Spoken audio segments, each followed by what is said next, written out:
పెనమాడ నుంచి ఆ బాబుకి పెయిన్స్ 1 గంటకి స్టార్ట్ అయితే 1 గంట నుంచి బయలుదేరినాము. 1 గంట నుంచి బయలుదేరేసరికి ఇటుకొచ్చి 2:30 లోపల ఇటుకొచ్చినాము.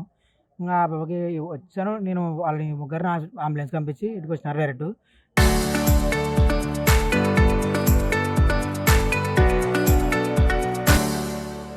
నేను బండేసుకొని వచ్చి ఓపి రాపించుకున్నాడు. పోయే లోపల పోయి ఒక 2 నిమిషాలు నవ్వలేదు. ఒక అర్ధగంట లోపలనే డెలివరీ అయింది. నీ భార్య పిల్లోడు చనిపోయినాడు అని మా వచ్చి ఏడ్చుకుంటూ చెప్పింది.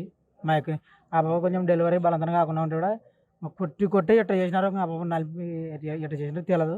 ఆ బాబు బలవంతంగా బయట పెరిగి నేను వచ్చినప్పుడు ముగ్గురు నర్సులు ఉన్నారు. వాళ్ళు నర్సుల డాక్టర్లు డ్రెస్ చేసుకున్నారు.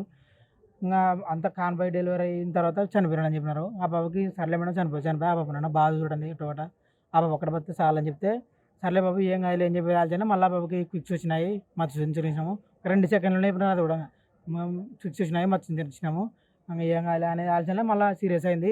ఆ బాబు బ్లీడింగ్ అయిపోయింది. మీరు డోన్కి ఎత్తుకోమండి. ఆ బాబు అసలు ఏం జరిగింది అనేది మాకు అర్థం తెలియదు.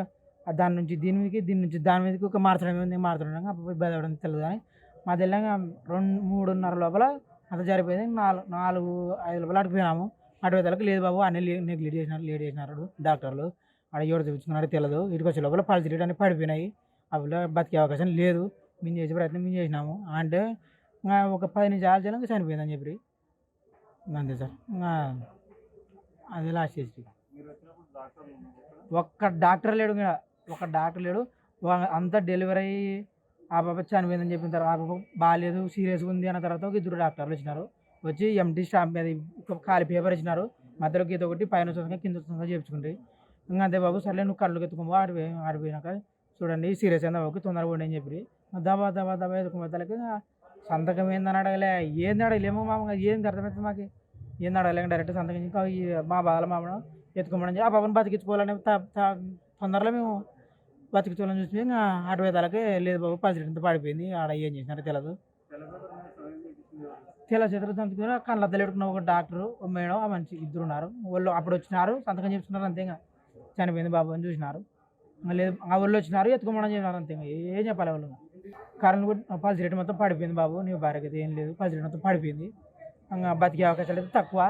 వీటికెళ్ళి లేట్ అయింది. ఆడ ఎందుకు ఇంత నిర్లక్ష్యం చేసినారో అని చాలా లేట్ చేసినారు. ఆడ మీరు కొంచెం తొందర ఆడ డెలివరీ అయిన తర్వాత తొందర తీసుకొని వచ్చినా సరిపోతుందేమో. ఇంకా లేదు బాబు అవకాశం దాటిపోయింది. న్యాయం లేదు సార్. ఇది జరిగినట్ట వీటి నుంచి ఆడ పంపించే బదులు ఆడ నీటి వేసి పరికరాలు ఏవైతే ఉన్నాయో అవి ఈయనే ఉంటే ఈయనే తొందరగా వైద్యం ఉంటుంది కదా. బతుకుతారు కదా 10 మంది అన్న. అదొక్కటి న్యాయం చేస్తే చాలుతారు. నాకు ఒక డబ్బు ఆశ లేదు, ఏం ఆశ లేదు. ఇట్లా ప్రాణ నష్టం ఒకరికి జరగకూడదు. ఈ నెల 14వ తేదీన తెల్లవారుజామున 1:45 కృష్ణగిరి మండలం ఎరకల చెరువు గ్రామ అబ్బాయి పెనుమాడ అమ్మాయి అనురాధ అనే అమ్మాయి ప్రసవం కోసం ఈ హాస్పిటల్కి వస్తే ఇక్కడ ఎవరు డాక్టర్లు లేరు. డాక్టర్లు విధులు నిర్వహించి హాజరు మాత్రం డాక్టర్లది ఉంది. వర్క్ మాత్రం కర్నూలులో ఉండి సెల్ ఫోన్ ద్వారా వైద్యం నర్సులతో చేయించడం వలన బిడ్డ అనురాధకు పుట్టినటువంటి కొడుకు చనిపోవడం జరిగింది. దీనికి పూర్తి బాధ్యతగా ఇక్కడ ఉన్నటువంటి సూపరింటెండెంట్ నిర్లక్ష్యం కారణంగా ఇక్కడ ఉన్నటువంటి డాక్టర్లు విధులకు సక్రమంగా లేకపోవడం వలన అనురాధ అనేటువంటి ఒక నిండు గర్భిణి వాళ్ళ నిర్లక్ష్యం కారణంగా చనిపోవడం జరిగింది. ఈ కుటుంబానికి న్యాయం చేయాలని భారత కమ్యూనిస్ట్ పార్టీ సిపిఐ ఆధ్వర్యంలో ఈరోజు హాస్పిటల్ ముందు ధర్నా చేస్తూ ఉన్నాం. చనిపోయిన తర్వాత కూడా ఇక్కడ ఉన్నటువంటి సూపరింటెండెంట్ గారు ఫేక్ న్యూస్, చనిపోయినది కూడా ఫేక్ న్యూస్ అని చెప్పి దాచిపెట్టాలని, బాధితుడు భార్య అనురాధ భర్త మహేష్తో తెల్ల పేపర్ మీద సంతకం పెట్టించుకొని దీనికి పూర్తిగా కారణం చావడానికి కారణమైనటువంటి డాక్టర్లని సస్పెండ్ చేయాలి, వాళ్ళ మీద హత్య కేసు నమోదు చేయాలని మేము ఈరోజు డిమాండ్ చేస్తూ ఉన్నాం. ఎంత దుర్మార్గం.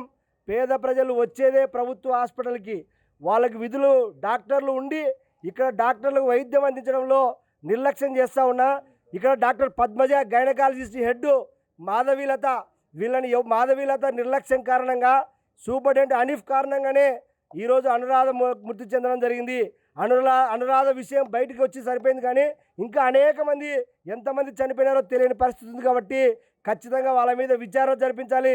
ఈరోజు లలితా మేడం అసిస్టెంట్ కమిషనర్ గారు ఇక్కడ విచారణకు వస్తామని చెప్తున్నారు. ఖచ్చితంగా అనురాధ కుటుంబం చనిపోయినటువంటి బాధితులు ఎవరైతే ఉన్నారో దానికి ఎవరైతే డాక్టర్లుగా డ్యూటీలో ఉన్నారో వాళ్ళందరినీ కూడా సస్పెండ్ చేసిన తర్వాత విచారణ చేయాలని చెప్పేసి డిమాండ్ చేస్తూ ఉన్నాం. అనురాధ కుటుంబాన్ని కూడా ఆదుకోవాలి అని చెప్పి తెలుస్తున్నాం.